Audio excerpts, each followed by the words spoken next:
Hey man, what we got going on today, man? Back. The bro got a radiator he trying to put on here. Been leaking fluid. So we got it jacked up.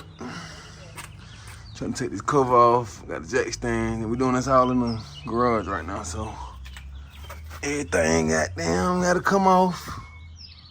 Everything gotta come off. I'm gonna drain this goddamn coolant. We drain this coolant, start taking all these hoses off. We actually didn't want to take this front bump off. We realized that majority of everything probably didn't have to come off, but with this being my first time doing this and bruh first time doing this on the RT, we didn't know what lines or bolts that we could probably access or couldn't access with that bump on. So, you know, get back with y'all in a minute, man. After we drain these coolant, I'll update y'all on the progress, what's going on. But so far, we think everything gonna be pretty much easy.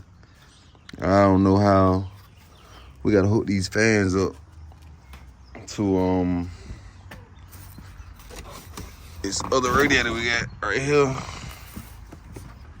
But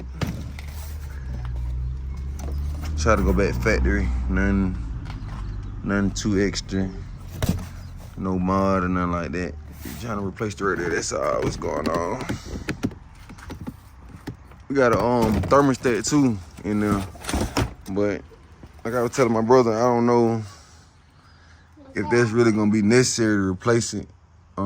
Which replacing thermostat is, you know, a good thing to do when you're changing out your radiator and all the fluid and the coolant and all that stuff. But I'm to the point where if it don't gotta be replaced, I ain't trying to replace it. I ain't trying to mess up no sensors or nothing on this car. They might throw something off, because we all know with these computers, man, it be a lot going on. And once you throw something off and you don't know how to fix it, then you have to take your vehicle to a shop. So I'm not trying to put him in that situation just by messing with that thermostat. But we're gonna see how it go. Get back with y'all in a minute.